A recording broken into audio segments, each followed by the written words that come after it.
Hello friends, कैसे हैं आप लोग। बहुत काफ़ी दिन हो गए, 4-5 दिन बाद आज हम लोग डालने जा रहे हैं वीडियो। तो तबीयत ख़राब हो गई तो इसीलिए वीडियो बीच में नहीं डाल पाए। तो आज हम पढ़ेंगे, अच्छा टॉपिक है, इजी टॉपिक है, बहुत ही इंपॉर्टेंट टॉपिक है। इससे क्वेश्चन पेपर में बहुत ही पक्का आते हैं। इस क्वेश्चन 1-2 क्वेश्चन तो पक्का ही आएंगे इससे, और इम्पोर्टेंट टॉपिक है बहुत। इससे आगे जो हम थ्योरम पढ़ेंगे, इससे कॉची रेसिड्यू थ्योरम, वो भी इससे काफ़ी इंटर रिलेट करती है, क्योंकि यहाँ पे रेसिड्यू निकालना सीखेंगे हम, उसमें भी हमें रेसिड्यू की ज़रूरत पड़ती है। तो हमें रेसिड्यू निकालना अच्छे से समझना पड़ेगा और सिंगुलरिटीज़ पढ़नी पड़ेंगी। ये सिंगुलरिटीज़ क्या होती हैं, डेफिनेशन तो लिखी हुई है, वो तो समझा ही देंगे आपको। साथ में सिंगुलरिटीज़ और रेसिड्यू क्या होता है वो भी बताएंगे। तो सिंगुलरिटीज़ कुछ नहीं होता है, अगर हमारे पास कोई भी एक कॉम्प्लेक्स फंक्शन दिया गया हुआ है W=FZ, तो जिन पॉइंट्स पे जो हमारा कॉम्प्लेक्स फंक्शन है वो एनालिटिक नहीं है, उस पॉइंट्स को क्या बोलते हैं, हम सिंगुलरिटीज़ बोलते हैं। बहुत ही ईजी है। क्या होता है सिंगुलरिटीज़, फिर से बताते हैं। जैसे हमारे पास कोई भी एक कॉम्प्लेक्स फंक्शन है W=FZ, तो Z=Z0, वो पॉइंट्स उस फंक्शन के, उस कॉम्प्लेक्स फंक्शन के वो पॉइंट्स जिन पॉइंट्स पर वो फंक्शन क्या नहीं है, एनालिटिक नहीं है, मतलब नॉन एनालिटिक है, वो उन पॉइंट्स को क्या बोलते हैं, हम सिंगुलरिटीज़ बोलते हैं। और उन पॉइंट्स पे हम जब फंक्शन की वैल्यू निकालते हैं, उन फंक्शन की वैल्यू को निकालने को क्या बोलते हैं, रेसिड्यू बोलते हैं। तो फिर से रिपीट करेंगे, हमारा रेसिड्यू, हमारा सिंगुलरिटीज़ क्या होता है। सिंपली अगर हमारे पास कोई एक कॉम्प्लेक्स फंक्शन दिया गया है W=FZ एंड Z=Z0 पॉइंट्स पे, जिन Z=Z0 पॉइंट पे जब फंक्शन हमारा क्या नहीं होगा, एनालिटिक नहीं होगा, उस पॉइंट्स को हम क्या बोलेंगे, सिंगुलरिटीज़ बोलेंगे। ठीक है, तो डेफिनेशन में वही लिखा हुआ है कि singular points of W=FZ and Z=Z0 is called singular points of FZ if FZ is not analytic at Z0 but should be analytic at everywhere. मतलब क्या हुआ कि Z0 पॉइंट पे तो हमारा फंक्शन जो है वो एनालिटिक नहीं है, लेकिन उसके सारे नेबरहुड्स में फंक्शन हमारा क्या है, एनालिटिक है। हमने अपने पिछले वीडियो में पढ़ाई था एनालिटिक फंक्शन और नॉन एनालिटिक फंक्शन क्या होते हैं। आपको पता ही होगा, एनालिटिक फंक्शन वो होते हैं जो कॉची-रीमान इक्वेशन क्या करते हैं, सेटिस्फाई करते हैं। मतलब हमारी कॉची-रीमान इक्वेशन क्या थी, आपको याद ना हो तो रिवाइज करा। तो कॉची-रीमान इक्वेशन थी ∂u/∂x बराबर ∂v/∂y एंड ∂u/∂y बराबर -∂v/∂x। हमारी कॉची-रीमान इक्वेशन थी। जो भी फंक्शंस इस इक्वेशन को सेटिस्फाई करते हैं, फंक्शन कैसे होते हैं, एनालिटिक होते हैं। अगर सेटिस्फाई नहीं कर रहे हैं तो फंक्शन हमारे क्या हो जाएंगे, फिर नॉन एनालिटिक हो जाएंगे। बात समझ में आ गई। फिर से देखते हैं सिंगुलरिटीज़ क्या होता है। मैं आपको याद करा देता हूँ, सिंगुलरिटीज़ कुछ नहीं होता है, कोई भी कॉम्प्लेक्स फंक्शन का वो पॉइंट्स, जिन पॉइंट्स पर वो जो कॉम्प्लेक्स फंक्शन है वो एनालिटिक नहीं है, उन पॉइंट्स को क्या बोलते हैं, सिंगुलरिटीज़ बोलते हैं। एक एग्जांपल लेके देखते हैं। एग्जांपल हमारे पास दिया गया, जैसे FZ बराबर log Z। हमारे पास एग्जांपल है, जैसे FZ बराबर log Z दिया गया हुआ है। तो यहाँ पे हम देख सकते हैं Z=0 को छोड़ के, क्योंकि Z=0 पे इस फंक्शन की वैल्यू डिफाइन ही नहीं है, तो Z=0 को छोड़ करके जितने भी पॉइंट्स है उसके नेबरहुड में, सारे पॉइंट्स पे हमारा FZ क्या है, हमारा एनालिटिक है। केवल किस पॉइंट पे नहीं है, Z=Z0 पॉइंट पे एनालिटिक नहीं है। इसका मतलब क्या हुआ, जो हमारा Z=0 आया, इस पॉइंट पे हमारा फंक्शन क्या नहीं है, एनालिटिक नहीं है। इसका मतलब जो Z=0 आया, ये हमारा क्या है, इस फंक्शन की सिंगुलरिटी आई, मतलब इस कॉम्प्लेक्स फंक्शन का क्या है, सिंगुलरिटीज आई। बात समझ में आ गई डेफिनेशन से। एक एग्जांपल में देखा कि सिंगुलरिटीज क्या होता है, ऐसे पॉइंट कोई भी कॉम्प्लेक्स फंक्शन का जहाँ पर फंक्शन क्या नहीं हो, एनालिटिक नहीं हो। इस फंक्शन में Z=0 पे फंक्शन डिफाइन नहीं है, इस पॉइंट पे ये फंक्शन एनालिटिक नहीं है, तो Z=0 हमारा क्या है, ये इसका पॉइंट है। ठीक है, इस पॉइंट से क्या बोलेंगे हम, सिंगुलरिटी। ये क्या हमारा एक सिंगुलरिटीज है, इसका एक सिंगुलर पॉइंट आ गया हमारे पास ये आगे एक एग्जांपल और देखते हैं, जिससे कि बात पूरी क्लियर हो जाएगी एकदम अच्छे से। एक टाइप और देखते हैं। अगर हमारे पास कोई इस टाइप का क्वेश्चन दिया हो, लिखा हो इफ FZ =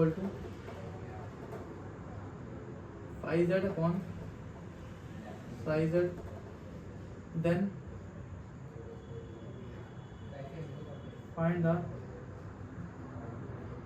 singular point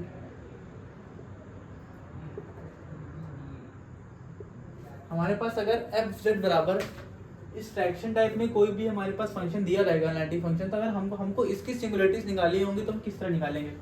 बहुत ही ईजी है, कुछ नहीं करना है। जो भी इसका डिनोमिनेटर है उसको क्या पुट करना है, 0 पुट करना है। हमें इस तरह की, अगर इस तरह का टाइप हमारे पास आ गया तो हमें क्या करना है, हमें सिंपली क्या करना है, डिनोमिनेटर को क्या पुट करना है, 0 पुट करना है। मतलब साइज 0 क्या पुट कर देंगे हम, 0 पुट कर देंगे।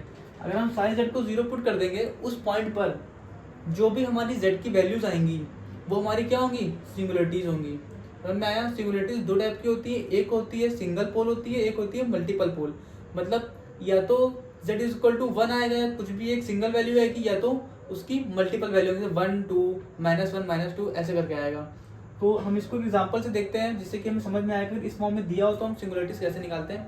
बहुत ही ईजी एग्जांपल हम देखने जा रहे हैं, बहुत ही ईजी है। जैसे देखते हैं, हम देख लेते हैं, इसको रफ करते हैं, यहीं पे एग्जांपल लिख लेते हैं।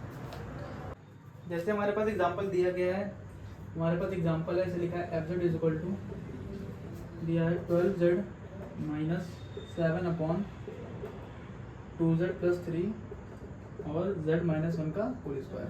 हमारे पास सिंपल एग्जांपल दिया गया है हमें। अभी हमने क्या बताया, इस फॉर्म में कुछ भी होगा तो डिनोमिनेटर क्या पुट कर देंगे, हम डिनोमिनेटर को पुट कर देंगे 0। अगर हम इसको 0 पुट करते हैं तो हमारे पास क्या आएगा, देखते हैं।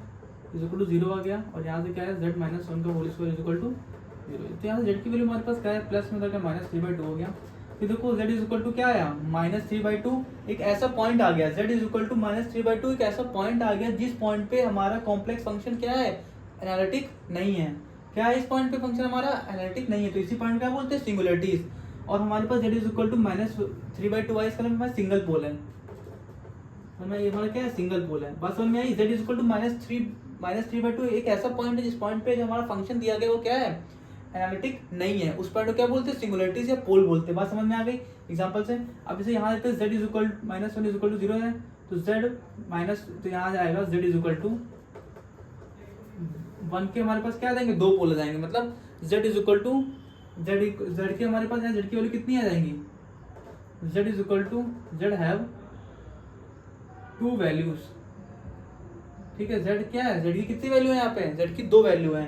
तो ऐसे पोल को क्या बोलेंगे, डबल पोल। क्या बोलेंगे इसको, डबल पोल। समझ में आ गई। देखो हमने सिंगुलरिटीज में क्या सीखा, सिंगुलरिटीज निकालना सीखा किसी भी कॉम्प्लेक्स फंक्शन की। अब तो रेसिड्यू में क्या होता है, रेसिड्यू में सिंपल जो हम सिंगुलरिटीज निकालते हैं, इस पॉइंट्स पे हम फंक्शन में क्या निकालते हैं, रेसिड्यू निकालते हैं। उसका फॉर्मूला होता है, बहुत ही इजी फॉर्मूला, शॉर्टकट सिखा देंगे आपको, बहुत ही आसानी से आपको आ जाएगा, कुछ नहीं करना। सबसे पहले सिंगुलरिटीज निकाल लिया। अब सिंगुलरिटीज हमारे पास आ गई, सिंगल पोल आएगी या तो डबल पोल आएगी, और मल्टीपल पोल भी आ सकती है। अगर यहाँ पे 3 होता तो हमारे पास z कितनी वैल्यू आती है, 3 आती है, तो उससे हम क्या बोलेंगे, मल्टीपल पोल होगा। तो हमारे पास सिंगुलरिटीज कितनी है, क्योंकि 3 आ गई, मतलब उन 3 पॉइंट्स पे जो हमारा कॉम्प्लेक्स फंक्शन है वो एनालिटिक नहीं है। बात समझ में आ गई होगी सिंगुलरिटीज क्या होता है। अब हम रेसिड्यू सीखेंगे कैसे निकालते हैं। तो रेसिड्यू निकालने के लिए फॉर्मूला सीखेंगे, बहुत ही ईजी फॉर्मूला है, हम समझ जाएंगे। देखो इससे हमारे पास क्या दिया गया है, हमारे पास केस 1 लेते हैं रेसिड्यू निकालने के, residue of a complex function. देखो इजी है, कुछ नहीं करना। केस 1 लेते हैं, हम जैसे बताता रहा वैसे करते जाओगे तो कोई दिक्कत नहीं पड़ेगी। केस 1 क्या है हमारे पास, अगर हमारे पास डिनोमिनेटर को 0 पुट करने के बाद सिंगल पोल आया तो क्या होगा, if z is equal to z0 has a single pole. ठीक है, जैसे पिछले एग्जांपल में देखा z इज इक्वल टू -3/2 है, तो हमारा क्या है, सिंगल पोल है। उस पोल पे हमें क्या निकालनी, फंक्शन की सिंगुलरिटी निकालनी, वो रेसिड्यू निकालना है। तो कैसे निकालेंगे, केस 1 है, अगर z is equal to z0 क्या है, एक सिंगल पोल है, तो रेसिड्यू कैसे निकलेगा z का। तो इसको याद कर लो, बहुत ही सिंपल है, बहुत ही शॉर्ट ट्रिक है। तो रेसिड्यू किसका, रेसिड्यू ऑफ किसका, fz का, किस पॉइंट पे, z is equal to z0 पे क्या आएगा, limit z tends to z0, z minus z0 and f of z। बस समझ में आ गई। Singular point, singular pole single pole निकालने के लिए, सिंगल पोल दिया गया है तो उसका रेसिड्यू निकालने के लिए हमारे पास क्या फॉर्मूला है, सिंपल ये फॉर्मूला दिया गया है, residue of fz is equal to z is equal to z0 is equal to limit z tends to z0, z minus z0 dot fz। ये हमारे पास क्या दिया गया है, जब सिंगल पोल दिया हो गया तो उसका रेसिड्यू कैसे निकलेगा। बात समझ में आ गई। डिनोमिनेटर को 0 पुट कर देंगे, अगर सिंगल पोल आया तो रेसिड्यू निकालने के लिए क्या फॉर्मूला यूज कर लेंगे, ये फॉर्मूला यूज कर लेंगे। बहुत शॉर्ट ट्रिक है ये, शॉर्टकट मेथड है, हमें लोगों को समझ में आता निकालना कैसे है। अब केस 2 देख लेते हैं। केस 2 दिया, अगर हमारे पास क्या है, z इज इक्वल टू क्या है हमारे पास मल्टीपल पोल दिए गए, क्या दिए गए अगर हमारे पास मल्टीपल पोल दिए गए तब कैसे निकालेंगे, if z is equal to z nought have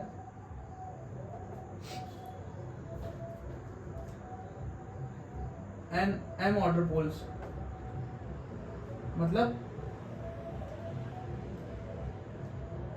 double pole है, सिंगल पोल है, मतलब डबल पोल है, ट्रिपल पोल है, मतलब m ऑर्डर का अगर पोल है, अगर z यहाँ की पावर m दी गई है तब कैसे निकालेंगे, तब अगर m हमारे पास क्या दिया गया है, अगर m ऑर्डर का पोल दिया गया है मतलब डबल पोल से z इज इक्वल टू कितनी वैल्यू आई थी, 2 वैल्यू आई थी, इसका मतलब क्या हुआ, वो कैसा है हमारा डबल पोल है, अगर वहाँ पे 3z की 3 वैल्यू आती तो हमारा कैसा होता, वो मल्टीपल पोल देते, ट्रिपल पोल नहीं होता, मल्टीपल पोल देंगे, तो उसका रेसिड्यू निकालने के लिए फॉर्मूला क्या होता है, बहुत ही ईजी है, उसका फॉर्मूला निकालने के लिए कुछ नहीं है, किसका निकालना है, रेसिड्यू ऑफ fz निकालना है, तो हमारा क्या हो जाएगा, किस पॉइंट पे z is equal to z not पे is equal to 1 upon m minus 1 का क्या है यहाँ पे m माइनस 1 का फैक्टोरियल, ब्रैकेट बना देंगे यहाँ पे, simply d by D Z लिखेंगे, क्या लिखेंगे d बाई डी जेड की पावर m माइनस 1, इधर भी क्या कर देंगे m माइनस 1, ठीक है, z माइनस z नॉट की पावर m, और यहाँ पे क्या हो जाएगा fz, बस समझ में आ गई, z is equal to z nought, बस समझ में आ गई, बहुत इजी फॉर्मूला है, जो वैल्यू यहाँ पे यहाँ पुट कर देंगे 1 अपॉन m माइनस 1 का factorial d by D Z of m minus 1, z minus z not की पावर m, m हमारा क्या है यहाँ पे, मतलब कैसा पोल है, सिंगल पोल, डबल पोल है, ट्रिपल पोल है, मल्टीपल पोल है, वो है fz हमारा जो फंक्शन दिया रहेगा वो यहाँ पुट कर देंगे, सिंपली रेसिड्यू निकल आएगा हमारे पास किसी मल्टीपल पोल का, इसको नोट कर ले, एग्जांपल दिखाते तो बेटर क्लियर होगा, अभी आपको समझ में नहीं आ रहा होगा, पर एग्जांपल से आप जब देखेंगे तो आपको बहुत ही आसानी से क्लियर हो जाएगा, देखते हैं एग्जांपल, जैसे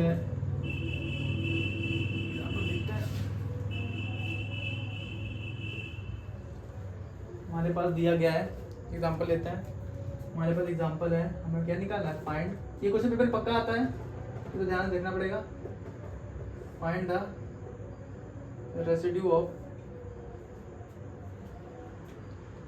fz is equal to 12z minus 7 upon,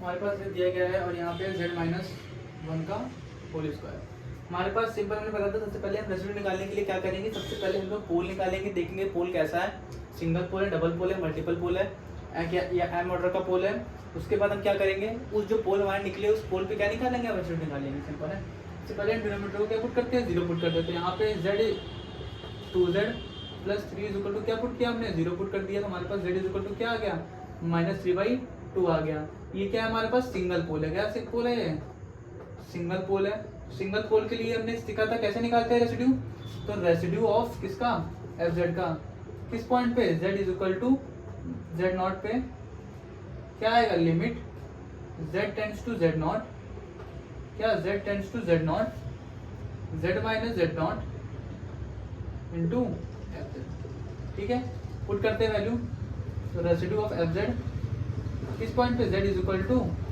-3/2 पे limit z tends to -3/2, z minus z nought क्या है, +3/2 हो जाएगा, बात समझ में आई, यहाँ पे क्या fz क्या है हमारा 12z minus 7 upon 2z plus 3, यहाँ पे z माइनस 1 का होल स्क्वायर, आगे सॉल्व करेंगे तो यहाँ पे हमारा क्या है, लिमिट z टेंड्स टू -3/2, यहाँ है 2z प्लस 3/2, इस ब्रैकेट में क्या आया 12z minus 7 upon 2z plus 3 और z माइनस 1 का होल स्क्वायर, ये इसलिए कट जाएगा सिंपली, यहाँ पे हमारा आया 12z minus 7 upon 2z minus 1 का whole square, limit z tends to कितना -3/2, लिमिट सब्स्टिट्यूट कर देंगे, हमारे पास क्या आया 12 माइनस 3/2 माइनस 7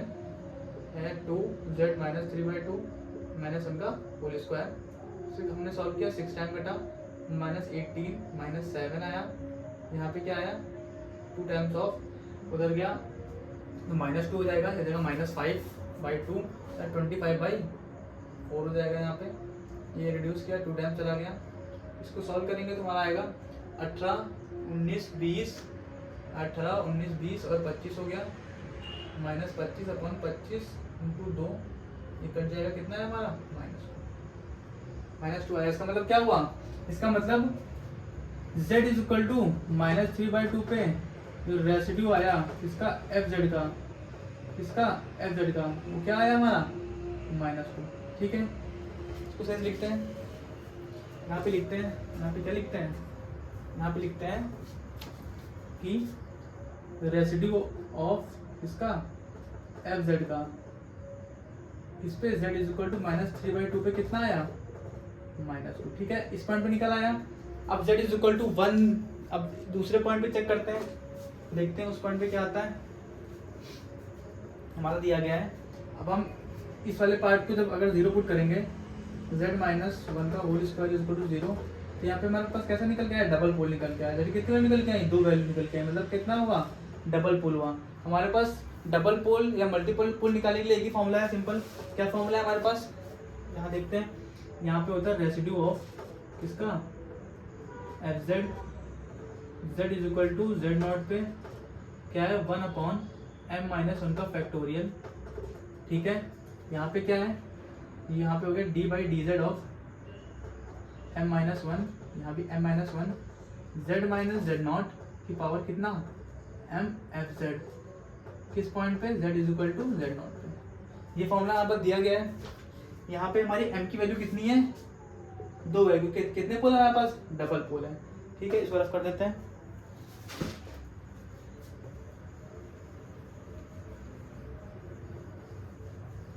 ठीक है, यहाँ हमारे पास क्या है, डबल पोल है, तो हम सिंपली इसमें पुट कर देते हैं वैल्यू। क्या आएगा हमारे पास, residue of fz at z is equal to 1 पे। ठीक है, क्या आएगा 1/1 -1 हो जाएगा, यहाँ पे हो जाएगा 0 हो जाएगा यहाँ पे सिंपली, क्योंकि ये सॉरी यहाँ पे 2 है, तो क्या सॉरी यहाँ z is equal to z0 मतलब 1, और यहाँ पे 1/m की वैल्यू 2 है, 2 - 1 का फैक्टोरियल। ठीक है, यहाँ पे हो जाएगा d/dz ऑफ z z0 कितना, 1 का होल स्क्वायर। ठीक है, इंटू fz करना है, fz हमारा कितना है, fz हमारा 12z - 7/2z + 3 और z - 1 का होल स्क्वायर। ठीक है, ये हमारा दिया गया है। इसको थोड़ा सॉल्व करेंगे तो क्या आएगा, 1 फैक्टोरियल, यहाँ पे आया d/dz लगाया यहाँ पे, अगर हमने तो हमारे पास यहाँ पे क्या है, यहाँ पे आया 2z - 1, ये हो गया, z का 1 होता है, यहाँ पे 2z - 7 और यहाँ आया 2z + 3 और z - 1 का होल स्क्वायर। ये हमारे पास यहाँ पे आ गया, कोई दिक्कत नहीं है, सिंपल है कि यहाँ तक हम पहुँच गए बहुत ही ईजिली।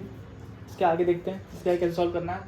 इसके आगे तो सॉल्व करेंगे तो हमारे पास कुछ नहीं आएगा, हमारे पास सिंपली यहाँ पे जब वैल्यू पुट कर देंगे इसकी, तो हमारे पास क्या आ जाएगा, यहाँ पे d/dz लगा दिया, और ये हो गया हमारा पूरे का d/dz हो गया यहाँ पे।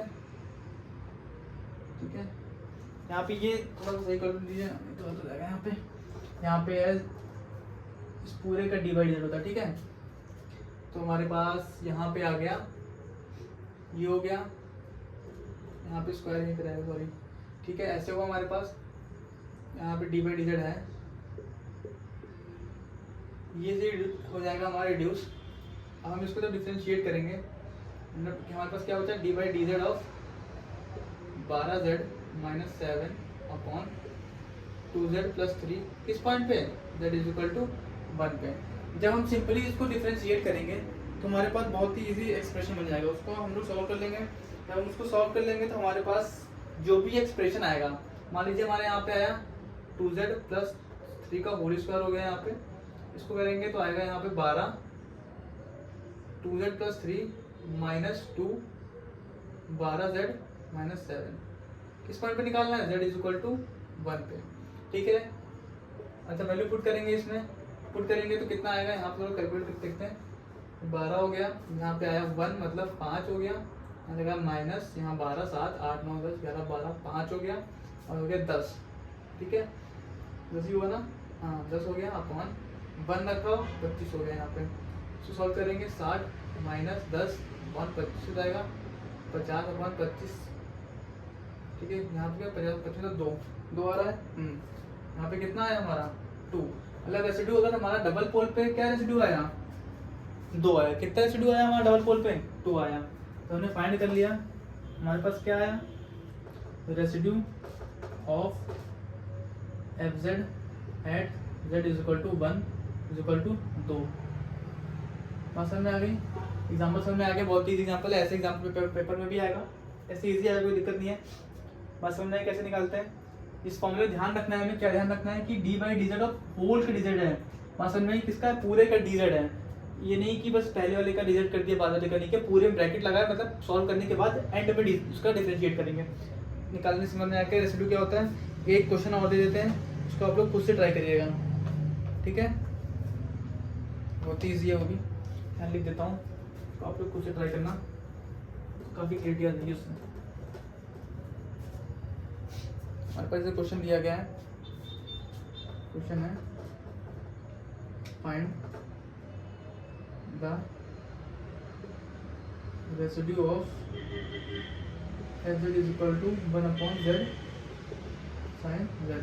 हमारे पास ये पोल दिया गया है, हम इस पोल पे क्या निकाल लेंगे, इसका रेसिड्यू निकाल लेंगे, ठीक है। इस पोल पे रेसिड्यू निकालना सिंपल है, इसको 0 पुट कर देंगे। यहाँ से z की वैल्यू हो जाएगी sin z is equal to n pi आ जाएगा, और z इज इक्वल टू क्या आ जाएगा 0 आ जाएगा। z इज इक्वल टू 0 और sin z is equal to 0 आ जाएगा। तो z इज इक्वल टू आ जाएगा यहाँ पे n पाई। यहाँ पे n पाई हो गया, जहाँ पे n इज इक्वल टू 0 नहीं हो सकता, इससे पहली बात। तो z इज इक्वल टू 0 पे हमारा क्या आएगा डबल पोल आएगा, और sin z पे क्या आएगा sin z बराबर n पाई पे क्या आएगा हमारा सिंपल पोल आएगा।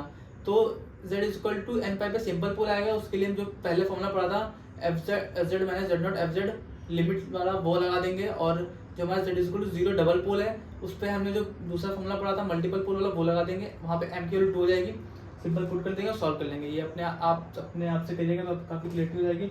मैं इसको आपका आंसर है तो इसका आंसर क्या आएगा, तो इसका आंसर आएगा, बता देता हूँ इसका आंसर क्या आने वाला है। इसका आंसर आएगा, एक तो रेसिड्यू आएगा इसका